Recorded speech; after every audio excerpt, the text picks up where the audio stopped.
Everyone कैसे हो? बढ़िया। आई होप सभी से बढ़िया, बेहतर और अच्छे हो गए। आप देखो यहाँ पे मैं 2 से 3 चीज़ें इंपॉर्टेंट हैं बताने वाला हूँ, और आपको मैं भी कोई भी ना बताए ऐसी चीज़ें यहाँ पे शेयर करने वाला हूँ। कोई ना बताया मतलब इन द सेंस यार स्टेज 2 का जो सिलेबस है ना वो कोस्ट गार्ड ने भी फिक्स नहीं कर रखा है। फिर मैंने कहा चलो आप सभी को इन्फॉर्म करते हैं, सारी की सारी चीज़ें बता देते हैं। पहला नंबर हम डॉक्यूमेंट्स का क्लियर कर देंगे, क्या क्या डॉक्यूमेंट्स चाहिए। नंबर 2 हम यहाँ पे पीएफटी में क्या क्या होता है वो क्लियर कर देंगे। नंबर 3 जो आपका एग्ज़ाम सिलेबस होता है वो भी क्लियर कर देंगे। ठीक है, 3 डाउट हैं, तीनों को हम यहाँ पे क्लियर कर देंगे। फिर भी अगर आप सभी का कोई डाउट बच रहा है तो कमेंट सेक्शन का यूज करिएगा। ठीक है, पीएफ10 मेडिकल एग्जामिनेशन के बारे में मेंशन कर रखा है, क्या क्या होगा यहाँ पे देख लेते हैं। पहला नंबर देखो, सबसे पहले सभी कैंडिडेट हैं उन सभी को स्टेज 2 के लिए कैटेगरी सर्टिफिकेट, आई होप आप सभी ने अपना एडमिट कार्ड डाउनलोड कर लिया होगा। जो आप इससे डॉक्यूमेंट्स मांगे जा रहे हैं वो आप डॉक्यूमेंट्स अपलोड करिए, और कोई डॉक्यूमेंट में अगर डाउट आ रहा है तो मुझसे पूछ लीजिए। जो आपको स्टेज 2 के लिए डॉक्यूमेंट्स चाहिए वो category certificate SC ST OBC non creamy layer और EWS। इंपॉर्टेंट बात यहाँ पे पता है क्या है, सब सेंट्रल का बना होना चाहिए। ऐसे नहीं कि आपका स्टेट का बना हुआ है, अगर सेंट्रल का नहीं है तो फिर आपको दिक्कत हो जाएगी। अभी अप्लाई कर दीजिए, स्टेट का अपलोड कर दीजिए। अगर कोई ऑप्शन नहीं है तो, अगर ऑप्शन है तो फिर तो भाई उसी को अपलोड करना, क्योंकि वही माना जाता है। इवन कोस्ट गार्ड बाहर भी कर देता है, बट अगर ऑप्शन नहीं है आपके पास तो फिर आप कुछ भी कर सकते हैं, और फिर आप उसको बनवा करके स्टेज 2 तक लेके जाइए। नंबर 2, क्लास 10th का मार्कशीट, क्लास 10th का सर्टिफिकेट अलग नहीं होता। If you come from UP Bihar MP board then sir अभी ऐड ऑन होके ही आता है। ठीक है, एडिशनल मार्कशीट अगर क्लास 10th का आपके पास है, आपने कभी दोबारा एग्जाम दिया हो। ओके, CGPA ग्रेड सिस्टम हो तो अगर एप्लीकेबल है तो उसके लिए। NOC तो ये आपका होगा नहीं। नाविक GD के कैंडिडेट के लिए कुछ स्पेशल चीज़ें मांगी गई हैं, क्लास 12th का मार्कशीट और सर्टिफिकेट। CGPA मैंने बता दिया, सेम टू सेम यहाँ पे हो गया, बस क्लास 12th का मार्कशीट। आगे यांत्रिक कैंडिडेट सर, क्लास 12th का मार्कशीट अगर कंप्लीटेड है, क्लास 12th का सर्टिफिकेट अगर कंप्लीटेड है, marksheet of all year semester of diploma का मार्कशीट चाहिए सभी ईयर्स का। ठीक है, और साथ में डिप्लोमा पासिंग सर्टिफिकेट भी उनको चाहिए। CGPA वाला सेम टू सेम यहाँ पे भी रखा गया है। आगे, in case of SC ST OBC non creamy EWS applicants availing their respective quota then either current और परमानेंट एड्रेस और online should be same as the address mention in caste certificate. Okay, देखो यहाँ पे लिखा है जितने भी आप ये सर्टिफिकेट वगैरह दे रहे हो ना, गवर्नमेंट ऑफ इंडिया के फॉर्मेट में होना चाहिए। लिखा है no other format will be entertained, format available on ICG website. Format ICG की वेबसाइट पे अवेलेबल, आप कहेंगे तो मैं शेयर कर दूंगा ऑनलाइन एजुकेशन के टेलीग्राम चैनल पे। एक इंपॉर्टेंट बात यही है कि टेलीग्राम जो भी नहीं जुड़े हो डेफिनेटली जुड़ जाइएगा यार। बार बार यहाँ पे वीडियो बना के आप सभी को बार बार मतलब इन्फॉर्म करने की कोशिश करते हैं, बट टाइम का भी थोड़ा सा रहता है। तो टेलीग्राम पे जुड़ जाइएगा, कोई अपडेट आता है कुछ भी होता है तो मैं आपको वहाँ पे अपडेट करूँगा। सेकेंड चीज़, आपका फेस 2 कहाँ पे है जरूर शेयर करिएगा, मैं रिव्यू वहाँ का बताऊँगा जल्दी। आगे बढ़ता है नेक्स्ट की ओर, ये चीज़ कंप्लीट होती है जैसे ही। ठीक है, फोटोग्राफ जो सिग्नेचर थंब वगैरह है वो 10 KB से लेके 100 KB के बीच का होना चाहिए। यहाँ पे बता रखे है कैसे क्या कर सकते हैं। और यहाँ पे अगर बात कर लेते हैं डॉक्यूमेंट्स का जो साइज़ होना चाहिए 50 KB से लेके 150 KB के बीच में होना चाहिए। यहाँ पे जो भी डॉक्यूमेंट्स का क्राइटेरिया रखा गया जिनकी लिमिट है वो has to be on before 27 फरवरी 2024 से पहले का आपका डॉक्यूमेंट्स होना चाहिए। ये बात मैं पहले बता चुका हूँ कि जब नोटिफिकेशन आया तो उसमें लिखा होता है कि आपका डॉक्यूमेंट्स कब से कब तक का वैलिड माना जाएगा। तो 27 फरवरी 2024 से लेके 28 फरवरी 2025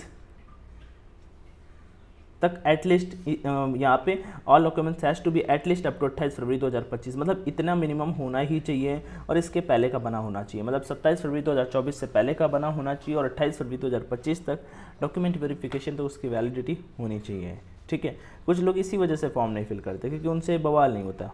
ठीक है, फिर आगे चलो, ऑल डॉक्यूमेंट्स अपलोडेड मस्ट भी हिंदी और इंग्लिश लैंग्वेज में होने चाहिए, चलेगा। चलो, तो ये आपका डॉक्यूमेंट से रिलेटेड डाउट था जो मैंने यहाँ पे क्लियर किया, डॉक्यूमेंट्स का टाइम भी बता दिया। सेकंड नंबर यहाँ पे बढ़ते हैं, कंप्लीट हुआ फिजिकल। अभी से प्रिपेयर करना स्टार्ट कर दो।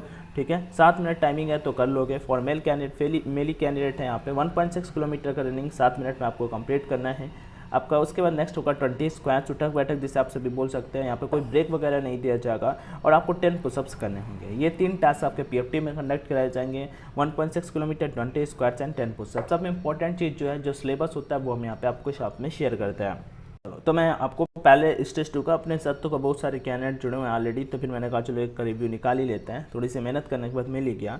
फर्स्ट तो पहले डॉक्यूमेंट्स वगैरह होने के बाद असाइनमेंट टेस्ट हुआ 30 मिनट का। तो सबसे पहले आप सभी का असाइनमेंट टेस्ट होगा एक, ठीक है। अभी इस बार जब आप फेस 2 देने जाओगे 30 मिनट का, जिसमें इंग्लिश के 15 क्वेश्चन, रीजनिंग के 15 क्वेश्चन और जीके के 10 क्वेश्चन। सिंपल सी बात बता दूं, अगर आप इसकी प्रिपरेशन करना चाहते हो तो मैं प्रिपरेशन इसकी ऑलरेडी इसी पैटर्न पे, इसी नई नेवी के एग्ज़ाम के लिए करवा रहा हूँ।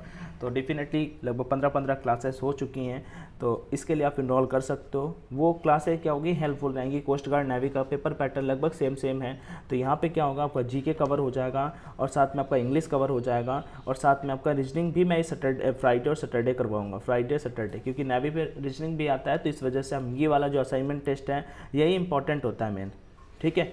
और यहाँ पे क्या है, 15, 30, 40 में से 20 मार्क्स लाने मैंडेटरी हो जाते हैं, नहीं तो फेल हो जाते हो। अगर इसके लिए करना चाहते हो तो आप मुझे टेलीग्राम पे सर्च कर सकते हो @अंशु सिंह 2, यहाँ पे मैसेज कर दीजिएगा और मैं आपको फिर 349 रुपीज़ फ़ी है। आप में से काफ़ी सारे ऐसे कैंडिडेट हैं जो SSR का भी पेपर देंगे और आप में से बहुत सारे ऐसे जो अपकमिंग एयरफोर्स का भी पेपर देंगे, उसकी प्रिपरेशन कंप्लीट वहाँ पे हो जाएगी। तो ये तो हो ही जाएगा, इसके लिए कोई टेंशन नहीं है। अपने पास अभी भी 20 से 25 दिन का समय, आप थोड़ा सा टाइम ज़्यादा दे देना वहाँ पे, ठीक है। वैसे भी मैं आपको 25 तारीख तक सिलेबस फिनिश कर दूंगा, तो 20 तारीख तक अगर आपका होता है तो डेफिनेटली आपकी चीज़ें कवर हो जाएंगी। तो इसके लिए आपको टेलीग्राम पे चीज़ सर्च करना है @अंशु सिंह 2, बता देना भैया इंडियन कोस्ट गार्ड का स्टेज 2 से रिलेटेड हमें बता दीजिए, देन मैं आपको वहाँ पे बता दूंगा, ठीक है। तो इंग्लिश के यहाँ पे 15 क्वेश्चन आएंगे, रीजनिंग के 15 आएंगे, जीके के 10 आएंगे, ठीक है। तो ये चीज़ यहाँ पे होगी, इंग्लिश हो गई, रीजनिंग हो गई और जीके होगी। नेक्स्ट बढ़ते हैं यहाँ पे आपको 20 मार्क लाने हैं वरना फेल। क्वेश्चन का लेवल वही रहता है जो एग्जाम का रहता है डीबी वाले सेक्शन पे, तो ठीक है। अब जैसे डायनामिक्स डीबी का पेपर जो देते हो 60 मार्क्स का आप सभी ने दिया, आप सभी यहाँ पे जानते हो, मुझे एक्सप्लेन करने की कोई नीड नहीं है। तो वही लेवल का आपका क्वेश्चन पेपर रहता है। इंग्लिश के 15 क्वेश्चन आपको मिल जाएंगे, रीजनिंग के 15 और जीके के 10। यहाँ पे 20 मार्क आपको लाने मैंडेटरी हो जाएंगे 40 में से, ठीक है। और एग्जाम का लेवल जो है वही रहता है जो आप डीबी का पेपर दे के रहते हो, वो वाला, ठीक है। नेक्स्ट बढ़ता है, फिर आपका SRT टाइप टेस्ट होता है। SRT वही एयरफोर्स में जो SRT होता था, सिचुएशन रिएक्शन टेस्ट। इसके लिए भी आपको कहीं नहीं जाना पड़ेगा। इसके लिए मैंने यूट्यूब पे लगभग 40 सेशन करा रखे हैं, ठीक है। आप उनको देख लीजिए, आपका ये वाला सेक्शन भी क्लियर हो जाएगा। 38 क्वेश्चन होते हैं और टाइम मिलता है 30 मिनट, ठीक है। ये वनली क्वालिफाइंग होता है, इसमें ये वनली क्वालिफाइंग होता है, ठीक है। बताते नहीं इसमें कितने मार्क्स लाने होते हैं, बट अपने को इसमें छेड़खानी नहीं करनी होती है। फिर से 1-2 आवर बाद दोनों का रिजल्ट बता देते हैं। तो पहले ये पेपर होता है, फिर ये पेपर होता है, फिर 1 से 2 घंटे बाद इसका रिजल्ट बता दिया जाता है। आगे नोट, अगर OMR में कोई गड़बड़ हो गई तो दोबारा नहीं देंगे, बिकॉज वो OMR दिल्ली से डायरेक्ट फिक्स होती है सेंटर की। तो ये देख सकते हैं यहाँ पे, मतलब जो आपका OMR वगैरह होगा उसमें अगर कुछ भी गलती कर देते हो तो फिर सही होने के बहुत कम चांसेस होते हैं। इस वजह से यहाँ पे ये चीज़ भी अपने को ध्यान में रखनी है, ओके। आई होप आप सभी के सारे डाउट क्लियर हो गए होंगे। फिर भी अगर कोई डाउट या कोई चीज़ें नहीं समझ में आई है तो मुझसे कमेंट सेक्शन में आज करिएगा, अपन ज़रूर बताएंगे। फिजिकल मैंने बता दिया, फेज 2 के बारे में सारी की सारी कंप्लीट इन्फॉर्मेशन शेयर कर दी। और पेपर कैसा होगा, पेपर आपके लिए आप कैसे क्लियर कर सकते हो, मैंने क्या बता दिया आपका। इसका दोनों का हो जाएगा, ये वाला सेक्शन मैं करा ही रहा हूँ, साथ में SRT के लिए मैं वीडियोज़ रिकमेंड कर दूँगा कि आप ये वाले वीडियो मेरे देख लो, SRT टेस्ट क्लियर हो जाएगा। एनीवे, कोई डाउट हो तो ज़रूर पूछिएगा। तब तक अपना ध्यान रखिए, स्वस्थ रहिए, मस्त रहिए। जय Hind and all the best.